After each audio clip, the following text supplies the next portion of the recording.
Seja muito bem-vinda ao programa O Amor Está no Lar. Eu sou Carol Flaviano e essas aulas são para te ajudar a salvar o seu casamento antes que ele chegue ao divórcio. E o tema da nossa live de hoje é como evitar que o seu marido fuja de você. Eu sei que quando o casamento está em crise, um dos primeiros sinais que a gente começa a perceber é o marido fugindo, o marido mais distante, a gente tenta conversar e ele desconversa, a gente dá um ok só se vocês estão conseguindo me ouvir. Só me dê um oi, ok, tá me ouvindo? Porque apareceu uma falha aqui na conexão no Instagram. No YouTube parece que tá tudo normal. Então, assim, o que acontece? Existe um motivo para o marido estar fugindo, né? Existe uma série de causas que podem estar acontecendo aí no seu casamento. Só que essas causas, elas acabam causando consequências que fazem com que o marido fuja ainda mais. Então, eu vou começar falando para vocês o porquê que o seu marido pode fugir de você. Quais são os motivos?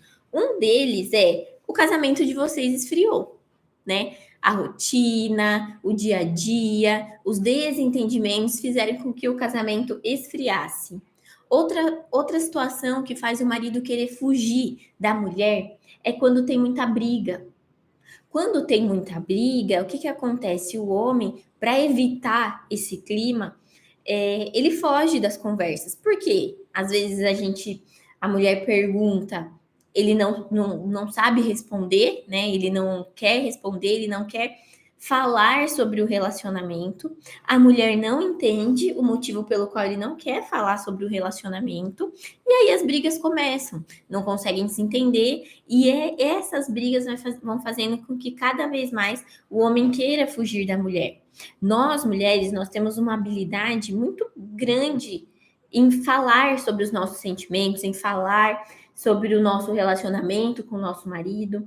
E isso a gente herda lá da época das cavernas. Porque naquela época a mulher é que tinha a habilidade de se comunicar com os filhos, por mais que ainda não existisse a linguagem verbal, mas havia a comunicação não verbal. E a mulher, ela conseguia ter mais facilidade para falar, né, para se expressar. Já o homem, naquela época das cavernas, o homem ele tinha que ficar muito tempo em silêncio, seja em silêncio de ruídos, quanto em silêncio de movimentos, de expressões. Por quê? Porque quando ele ia à caça, se ele ficasse todo, né, se expressando, ele poderia afugentar a presa ali, a comida que ele deveria levar para sua família, e também se ele fosse pego ali por aquela presa, se aquela presa percebesse ele antes que ele atacasse para poder, né, caçar, o que acontecia? A presa ia lá e comia ele. Então, o instinto de sobrevivência do homem naquela época em que ele caçava era ficar em silêncio. Então, o silêncio para o homem é algo que ele usa como estratégia, entende? E nós, mulheres, nós não entendemos esse silêncio.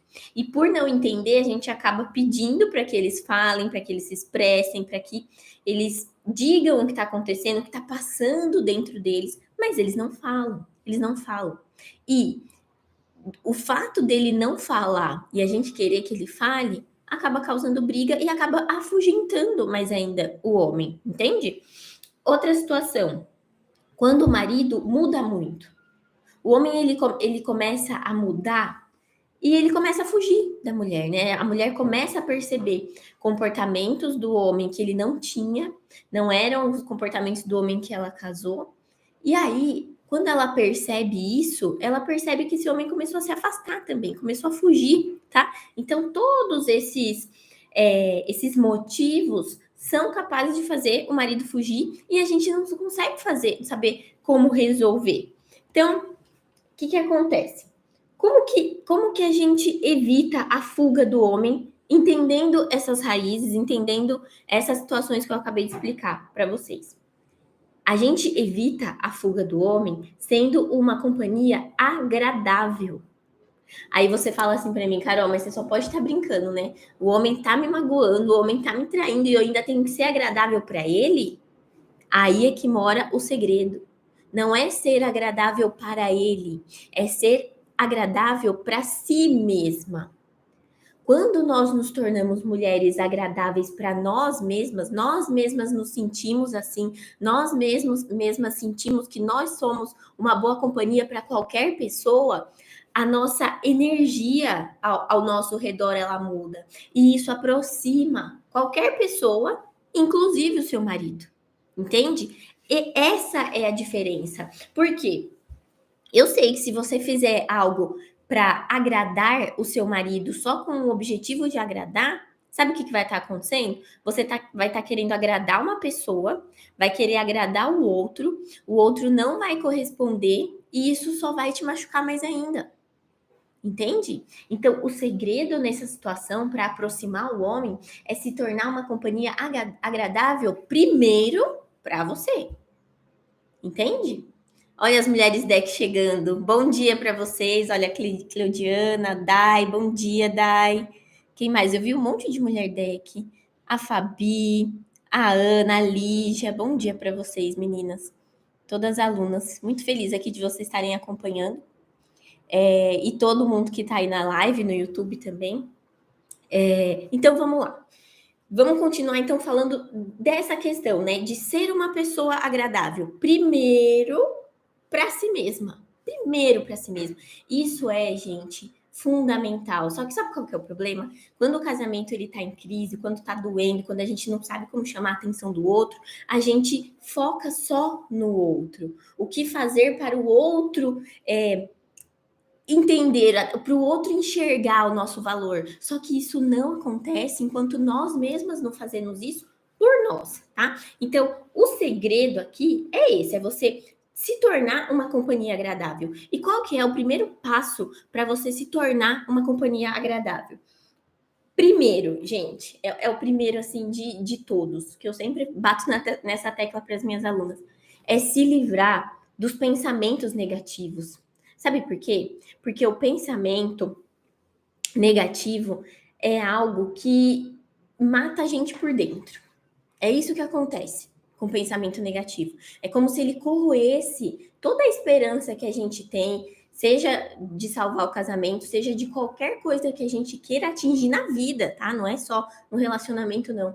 Mas quando a gente. Pode ser um projeto profissional, qualquer coisa. Quando a gente tem esse tipo de pensamento, esse pensamento ele vai matando os nossos sonhos por dentro. É como se a gente tivesse um anjinho e um diabinho dentro da gente. Só que quando a gente está no processo de sofrimento, o diabinho ele fala ali, ó, o tempo todo. E o que é esse diabinho? É esse mundaréu de pensamento negativo que a gente deixa entrar, a gente não consegue impedir, a gente não entende como controlar.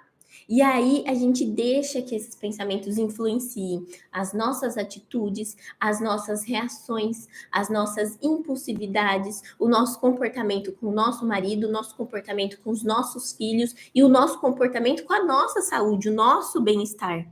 Entendeu? Então, olha só o quanto o pensamento negativo ele é prejudicial. Só que quando a gente pensa em pensamento negativo, a gente não consegue classificar muito bem. Ah, Carol, eu penso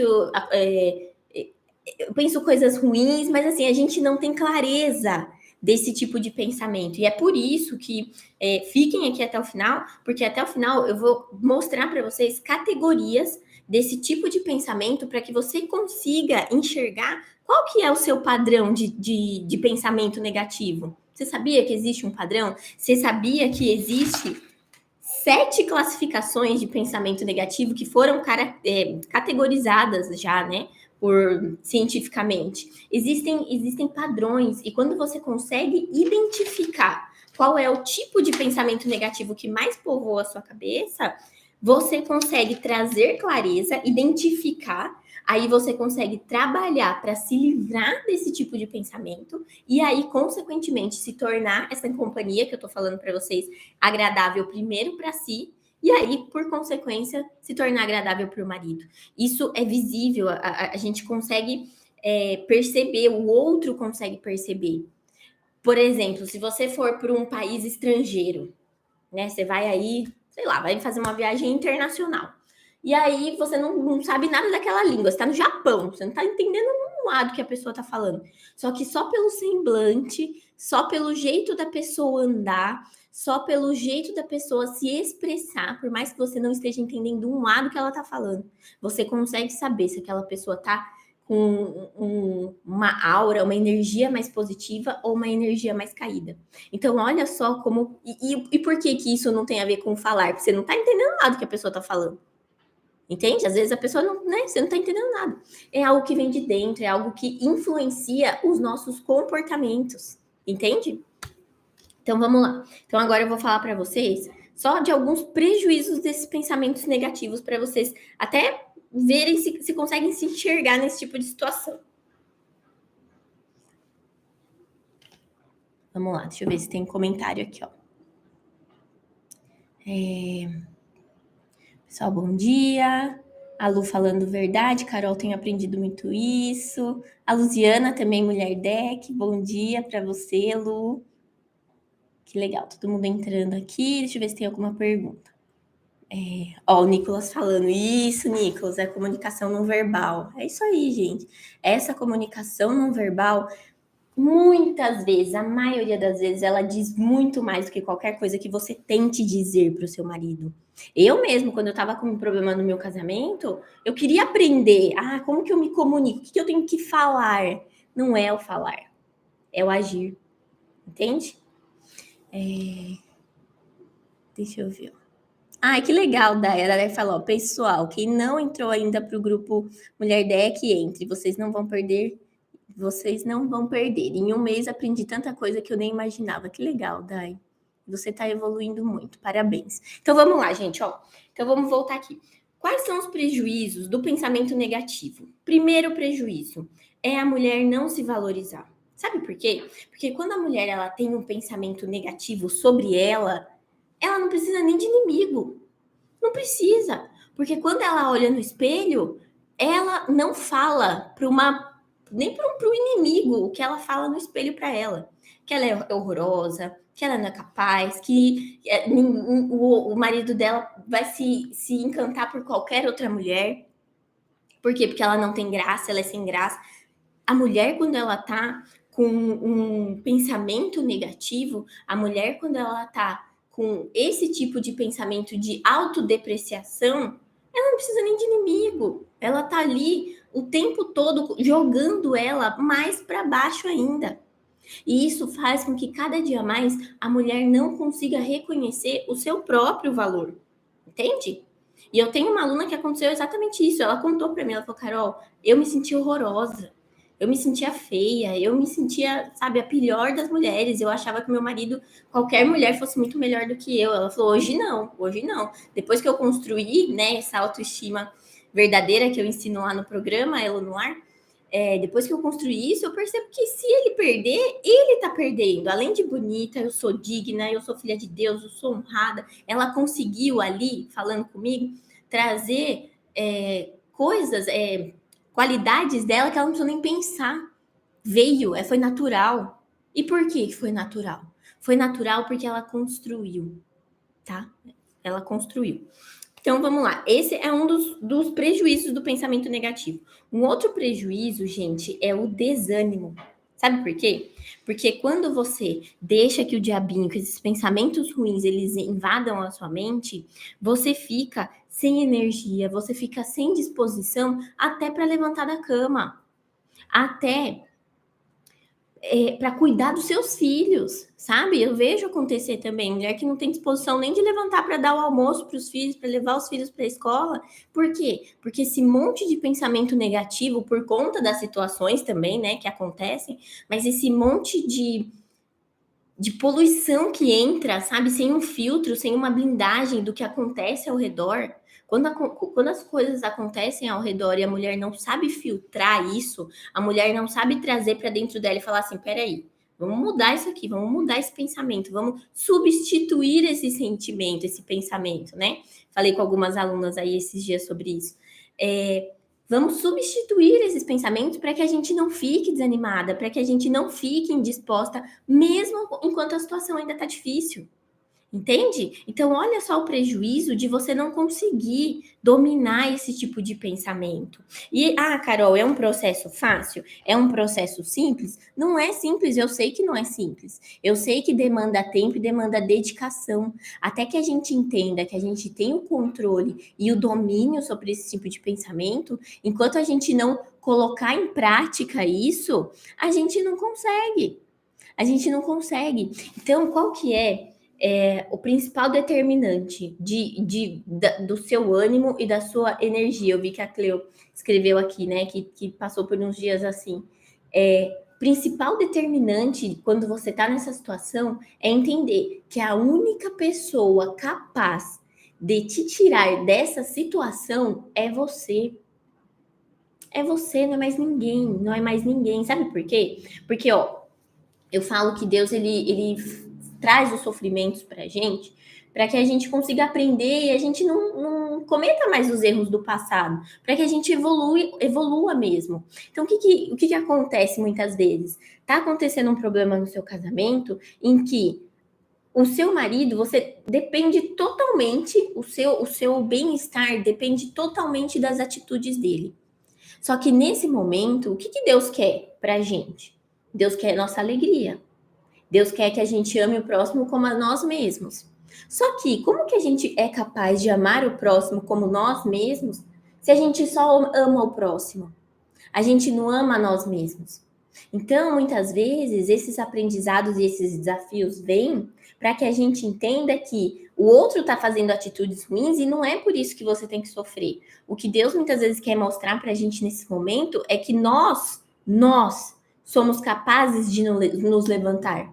Porque quanto mais ele traz esse ensinamento e quanto mais a gente busca a obediência de seguir o que ele pede para que a gente faça, quando a gente se levanta, a gente entende que essa pessoa que está com atitudes erradas, ela precisa de uma influência boa.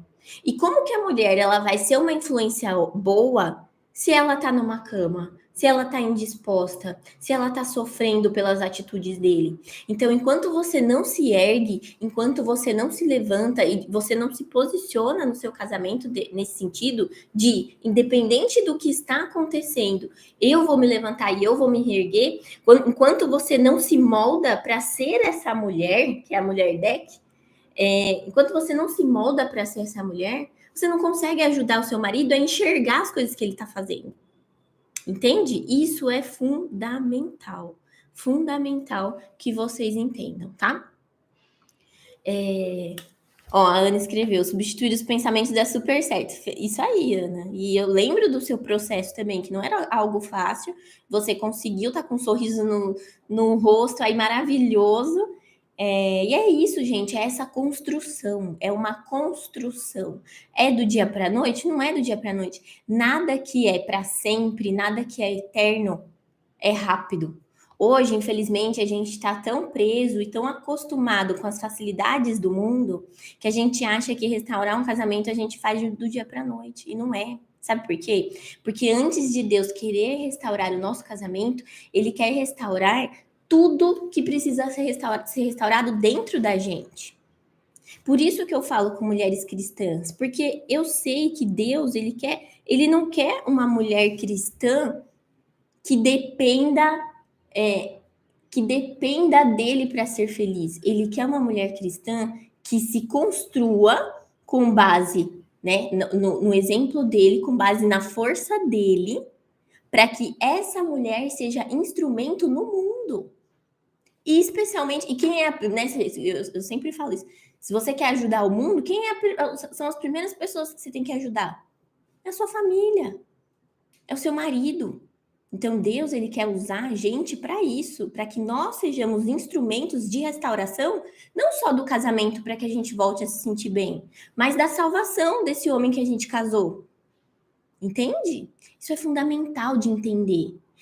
O processo de restauração do casamento, ele vai muito além de voltar a se sentir feliz.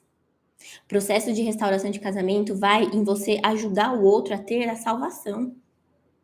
Tá? Isso é muito importante a gente entender. Então vamos lá. Então falamos do desânimo e tem uma outra coisa que acontece. E com relação ao desânimo, eu tinha uma aluna que aconteceu isso, né? É uma aluna do programa e que na época ela falava para mim a mesma coisa, Cleo, que você comentou aqui. Eu não tinha ânimo, eu não queria levantar da cama. E até ontem acho que ela deu um relato lá na comunidade, quem não viu, das mulheres, das alunas, né?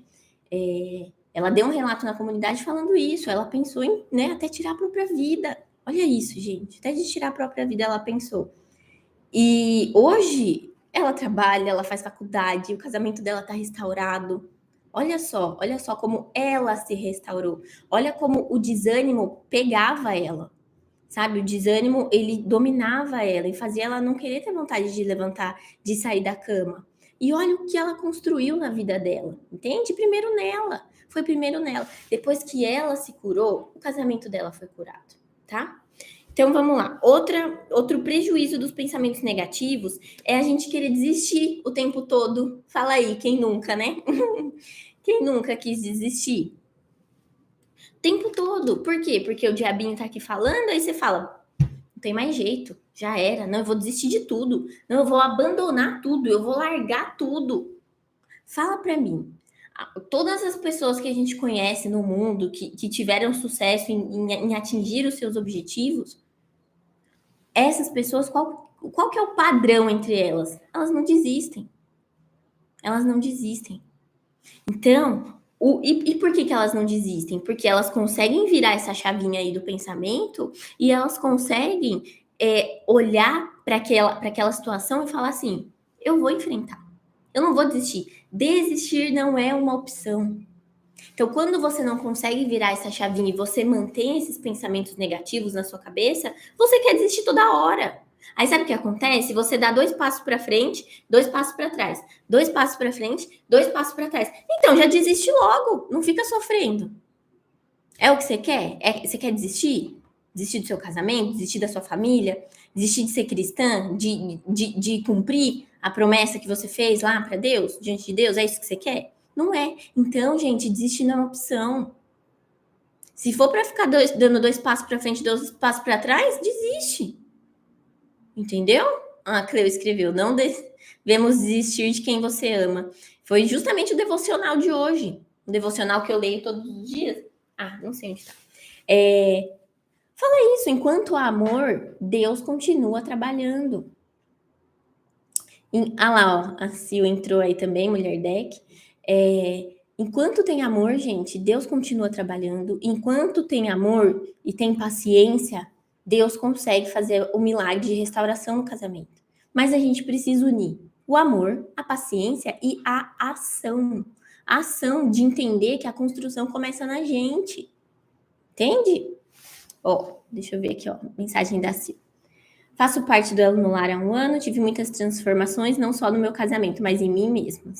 Além de outras pessoas ao meu redor que estão mudando também. É isso. O processo de cura, gente, ele se perpetua, ele vai além de nós. A gente consegue, com a nossa transformação, transformar várias situações. Depois que eu tive a situação no meu casamento, o quanto dessa força e dessa determinação que eu ensino hoje às minhas alunas, eu levei para várias situações na minha vida. Para várias situações. Eu tive um problema com meu pai de câncer, que a gente descobriu ali aos 45 do segundo tempo, algo super grave, que se eu não tivesse na minha cabeça que desistir não era uma opção, eu estava caída, chorando e eu não ia conseguir ajudar meu pai. Então, olha o quanto a gente traz esse aprendizado para a nossa vida, sabe? Quanto vale isso? Qual que é o preço disso, de você conseguir transformar as pessoas que estão ao seu redor também, além de você, tá? Então, vamos lá. E aí, um outro prejuízo do pensamento negativo são as brigas, né? Por quê? Porque você deixa o pensamento negativo entrar, o pensamento gera um sentimento que, se você é impulsiva, se você não controla, você explode, você briga, e aí uma situação que antes já era difícil, fica muito pior. Fica muito pior por quê? Porque na hora da briga, a gente não raciocina, a gente só quer tirar, né, aquela raiva, dissipar aquela raiva de dentro de nós. Então, isso acaba afastando também o marido, tá? Então, todas essas situações são prejuízos da gente não entender e não identificar Quais são esses pensamentos negativos? Em qual categoria o nosso padrão de pensamento negativo se encaixa? Que é justamente do que a gente vai falar agora, tá?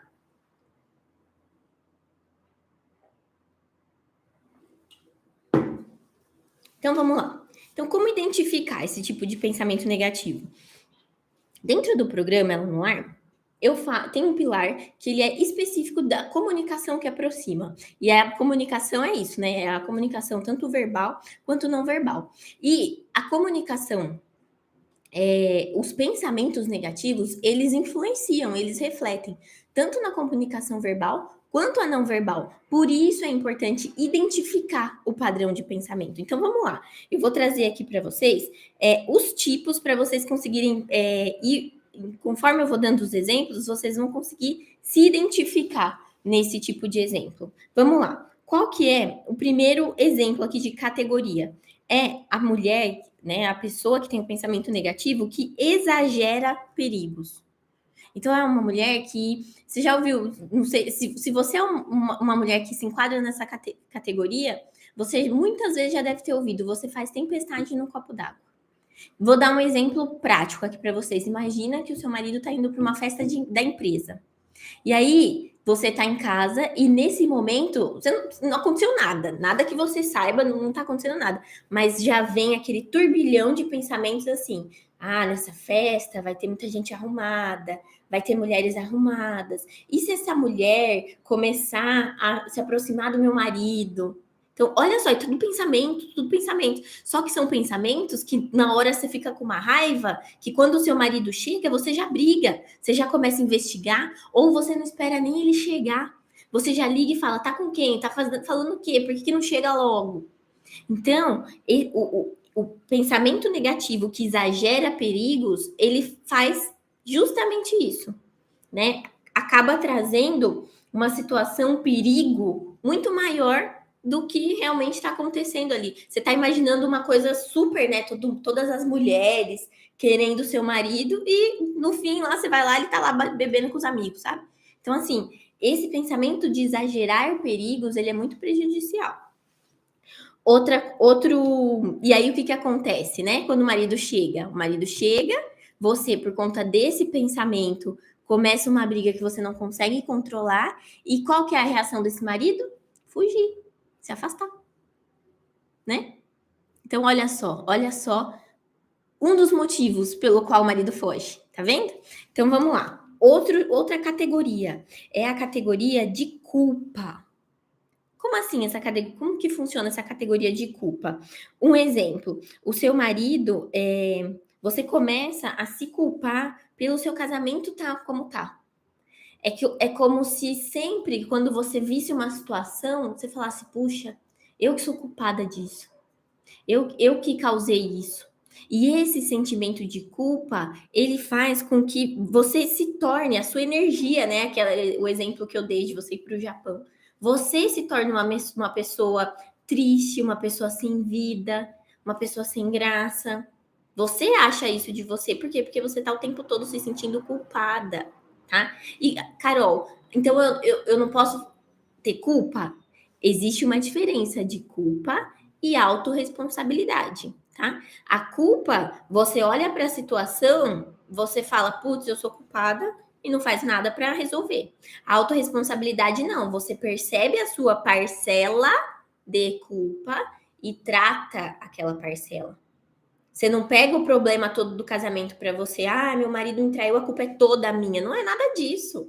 Nada disso. Então, a pessoa que tem esse tipo de pensamento de falar a culpa é sempre minha, também acaba afugentando o marido. Sabe por quê? Porque a mulher, ela se torna completamente negativa. É uma mulher, ela se torna uma mulher desinteressante para o outro, tá?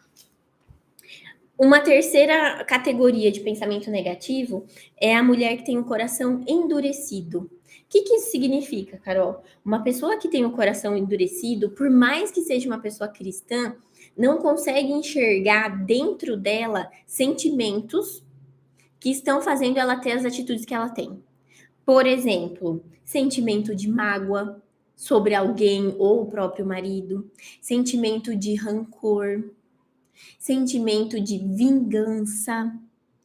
esse tipo de sentimento endurece o coração, sabe por quê? Porque mesmo quando você quer salvar o seu casamento, se você coloca no seu marido, no momento de raiva, no momento de ódio, você busca se vingar do outro, o que você acha que você vai conseguir com esse tipo de sentimento? Deus é amor. Você consegue transformar as relações através do amor, não através da vingança. Isso não é. Primeiro que isso não é nem coisa que um cristão deveria fazer. E mesmo assim, eu tenho relato de alunas que falaram: Carol, eu tinha muita vontade de me vingar. Eu tinha vontade, quando eu descobri a traição do meu marido, eu tinha vontade de ligar para o chefe dele e falar: ó, ele tá fazendo as coisas erradas aí. Tinha vontade de contar para todo mundo, de colocar nas redes sociais, para todo mundo começar a julgar, para todo mundo começar a acusar.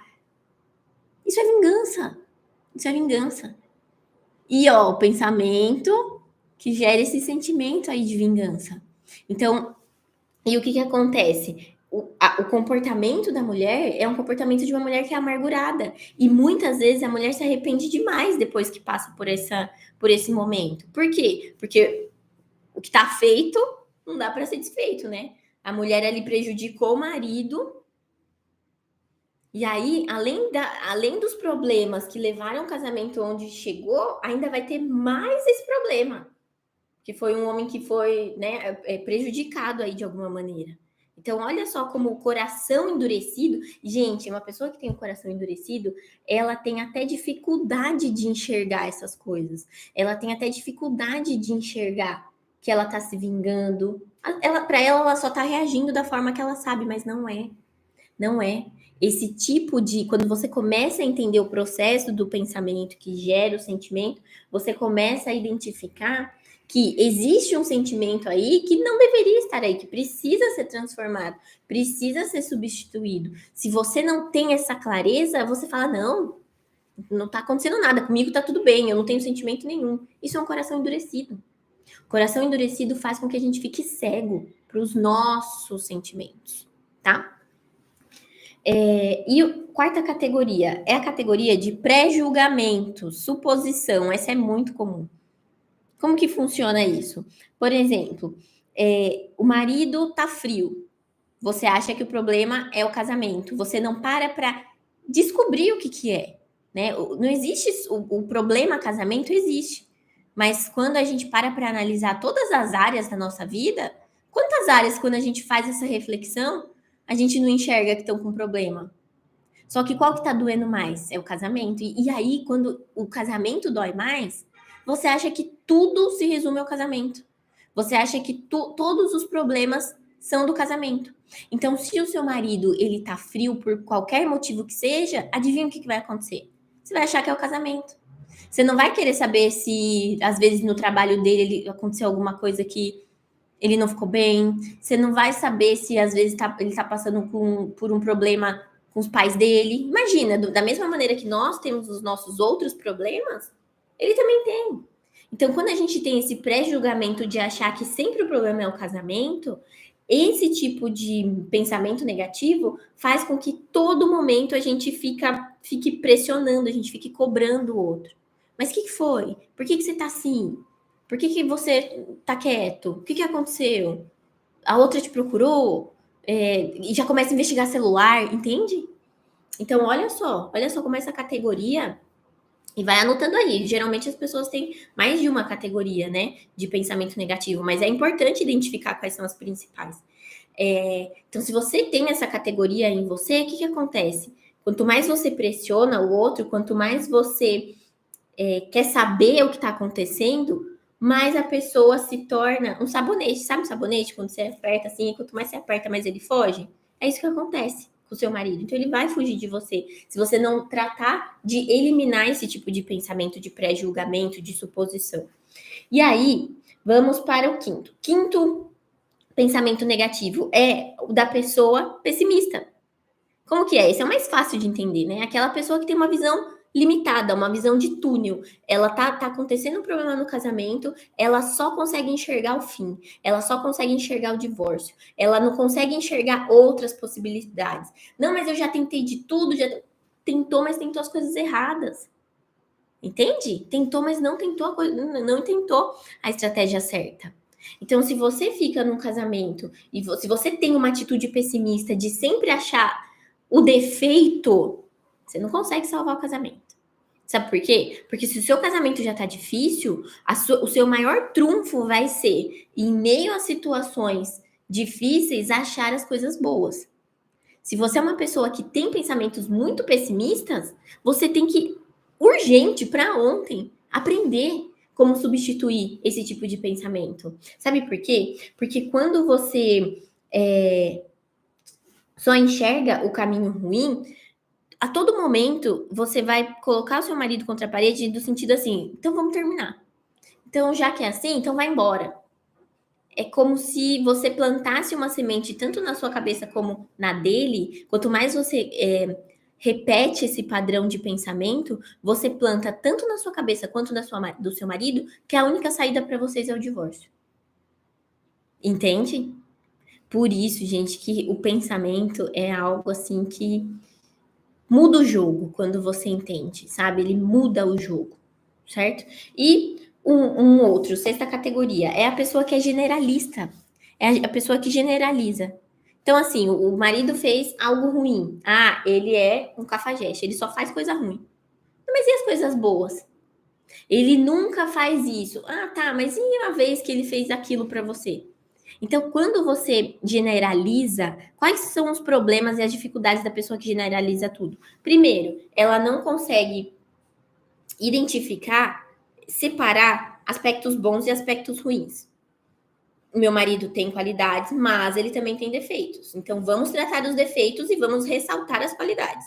Se é uma pessoa que generaliza, se ele tá bonzinho, ele não tem mais defeito. Se ele tá com as atitudes erradas, ele não tem mais qualidade.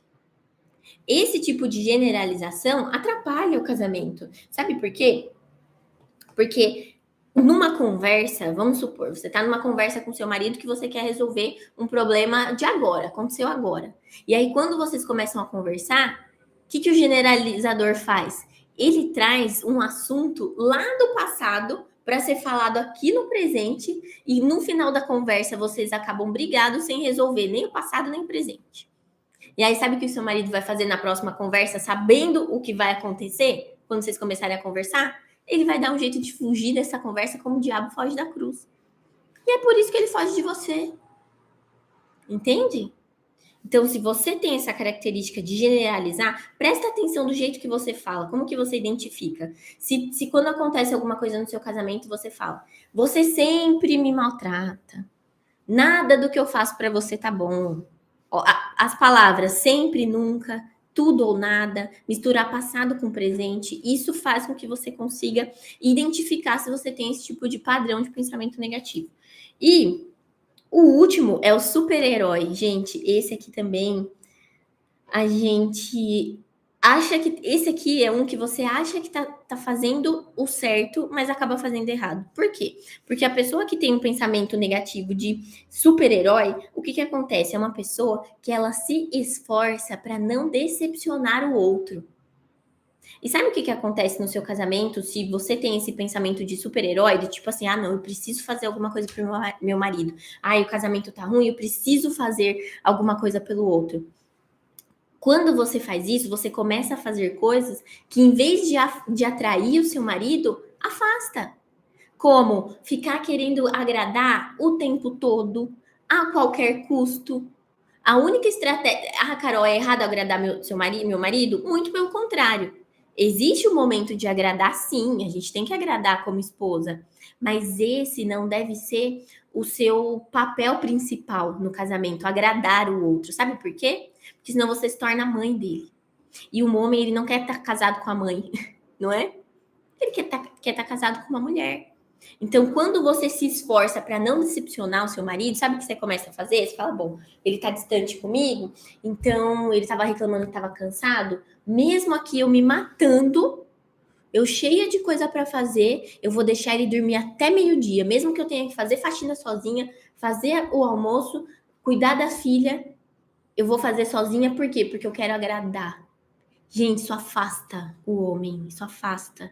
Se você usa essa estratégia, para agora. Não é isso que vai fazer o seu casamento ser salvo, tá? Você ter momentos em família, você fazer um jantar legal para a família, inclusive para você ter momentos legais com o seu marido é bom. Só que quando isso passa dos limites no sentido de, ó, fiz um jantar legal aqui, e aí amanhã no café da manhã, nossa, o que, que eu vou fazer para agradar ele? Ah, já sei, vou fazer. Sabe? O marido ele começa a se sentir sufocado. Sufocado. A Ana escreveu, esse foi um dos piores erros, ser mãe dele. Exatamente. E esse pensamento de super-herói, ele faz com que a gente super proteja o outro. E vocês sabem o que acontece, né? Pelo menos quem é mãe, na educação dos filhos, quando a gente super protege demais, o que a gente faz? A gente está deixando a criança uma criança fraca. Uma criança que quando vier uma dificuldade, ela não vai saber lidar. Por quê? Porque a gente está usando da superproteção. E é a mesma coisa no casamento. Quando você tenta proteger o seu marido, quando você tenta fazer de tudo para ele, esse homem se torna um homem fraco, um homem que não sabe ser o homem da família, um homem que foge dos problemas, um homem que não resolve nada. Quando a mulher ela toma esse papel do homem, sabe? Ela se torna a mãe dele e ela faz com que ele deixe de exercer esse instinto provedor que ele tem dentro da família dele, entende? Ele passa a se sentir desvalorizado. Sabe por quê? Porque o homem ele precisa a todo momento provar o seu valor. E isso também vem lá da época das cavernas, mas é papo para um outro vídeo aí, que é um assunto muito mais intenso, muito mais profundo. Mas o homem ele tem essa necessidade de ser valorizado. E a valorização ela tem a ver com ele se sentir provendo para a família mesmo, sabe? Então, se a mulher ela quer agradar demais, quer proteger demais, quem que está sendo a provedora da família? É a mulher, que se desdobra em mil para conseguir fazer as coisas. Ó, aquele escreveu, faço tudo por ele, tá errado. Tá errado. Se você, por exemplo, você tá trabalhando, é igual eu, né, aqui em casa. Eu trabalho da minha casa. O Wellington, quando ele chega, poxa, eu tô trabalhando. Se ele ficar no sofá, quando eu acabar de fazer, por exemplo, uma live aqui para vocês, ou dar uma aula para a aluna, se eu deixar ele no sofá, eu vou ter que levantar, eu já estou cansada, já estou exausta, estou grávida. Eu tenho que fazer a comida? Não, peraí. Nós dois estamos trabalhando. Então você chega e você faz. Porque aí nós dois nos ajudamos. Então, o que eu estou fazendo com isso? Eu não estou deixando o Wellington virar um folgado e um encostado. Agora, se a minha intenção é agradar, se eu fico, ai, deixa, ele tá cansado, eu também tô cansada. Então, por isso que construir esse nosso valor, ele faz com que a gente comece a ter essa postura sem pensar. Entende? Então, gente, só uma consequência disso, né? E isso faz a gente se tornar desinteressante. Sabe por quê? Mente vazia, oficina do diabo. Se o seu marido tá ali só descansando, ele vai pegar o celular, ele vai querer ficar assistindo besteira na TV. Entende? Tem que dar responsabilidade. O homem precisa da sua responsabilidade. E a mulher tem que entender que quando ela ocupa o lugar do homem de ser o responsável pela família, ela tá afastando esse homem, ela tá fazendo esse homem se perder, tá? Então, gente, o que vocês precisam entender com tudo isso? Que esse tipo de pensamento influencia sim as suas atitudes e afasta a pessoa de você. Ó, vamos ver o que a Sil escreveu. Eu não fazia tudo pelo meu marido, mas ele queria que eu fizesse. Aí eu falava que não era mãe dele. Ah lá. Olha, a Paty escreveu, eu já passei por isso, eu tenho me esforçado para mudar e já tô vendo o resultado. Que bom, fico feliz. É isso aí, gente. A gente precisa entender, né, que essa nossa valorização e esse tipo de pensamento que povoa a nossa cabeça precisa ser tratado, precisa ser identificado, tá certo? E semana que vem a gente se encontra. Semana que vem tem live todos os dias, esse horário.